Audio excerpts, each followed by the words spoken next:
पाकिस्तान में जिस तहरीक लब्बैक के करोड़ों फॉलोअर हैं, जिसका चीफ इस वक्त मुनीर फौज की गोली लगने के बाद जिंदगी और मौत से संघर्ष कर रहा है, उसे ये कहने के बाद गोली मारी गई कि लाहौर गाजा बन गया और मुनीर इजराइल का एजेंट है। अब पाकिस्तान के लोग भी इसे ही सच मान रहे हैं। यही वजह है कि साद रिजवी को गोली लगने के बाद शुरू हुए इन प्रदर्शनों से पाकिस्तान में बड़े विभाजन की आशंका बढ़ गई। आज आपको समझना चाहिए कि पाकिस्तान के लिए आंदोलन और मुरीद के नरसंहार के बाद पैदा हुआ गुस्सा क्यों बलूचिस्तान, खैबर पख्तूनवा और पीओके जैसे क्षेत्रों में चल रही बगावत और सशस्त्र आंदोलन से ज्यादा खतरनाक साबित हो सकता है। पाकिस्तान में इस बार आंदोलन बलूचिस्तान और खैबर पख्तूनवा जैसे अशांत रहने वाले राज्यों में नहीं, बल्कि शांत और सबसे संपन्न पंजाब प्रांत में शुरू हुआ।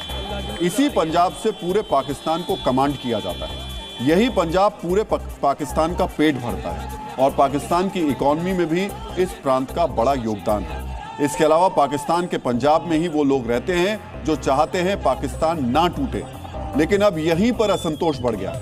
आज आपको पाकिस्तान की खस्ताहाल इकॉनमी और पंजाब के अस्थिर होने पर इस पर पड़ने वाले असर के बारे में भी जानना चाहिए।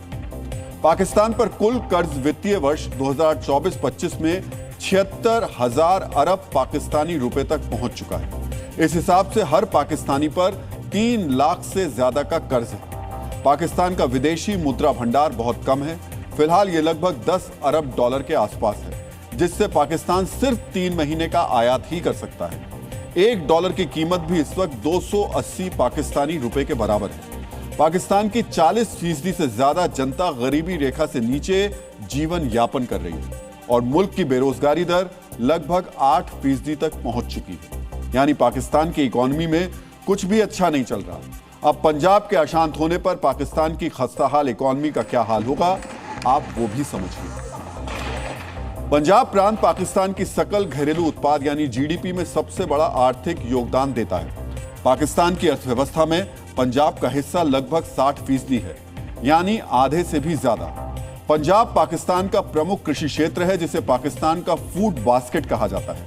लगभग 99% कपास का उत्पादन पंजाब और सिंध प्रांत में होता है। ये कपास ही पाकिस्तान के टेक्सटाइल उद्योग का आधार है, नींव है उसकी, जो पाकिस्तान के निर्यात में 70% तक का योगदान देता है। दंगों में कृषि उपज को नुकसान होगा, जिससे खाद्य सुरक्षा और निर्यात दोनों पर सीधा नकारात्मक असर पड़ेगा। पाकिस्तान की आर्थिक विकास दर फिलहाल अपने लक्ष्य से काफी पीछे है, यानी पाकिस्तान में कुछ भी अच्छा नहीं है। ऐसे में पंजाब प्रांत अगर दंगों की आग में सुलगता है, वहां अस्थिरता होती है, तो पाकिस्तान की इकॉनमी पूरी तरीके से ढह जाएगी। और जब किसी देश की इकॉनमी टूटती है तो लोगों का भरोसा भी टूटता है।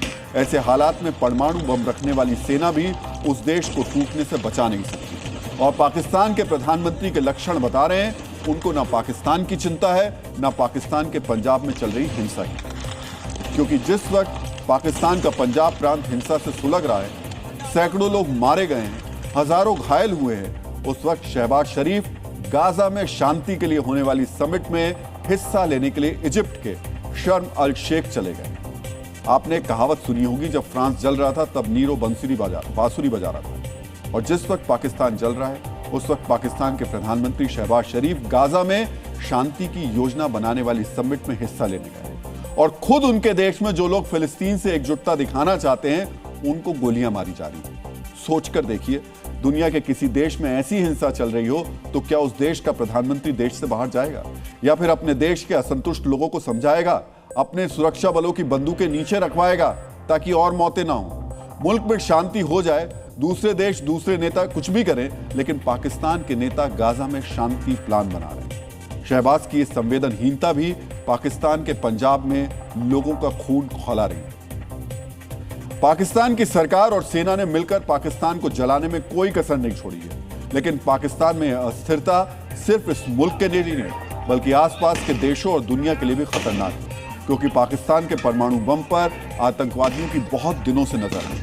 अगर पाकिस्तान हिंसा और विद्रोह से अस्थिर हुआ तो पूरी दुनिया की सुरक्षा खतरे में पड़ सकती है, और इसका जिम्मेदार कोई और नहीं, पाकिस्तान की सरकार और सेना ही है।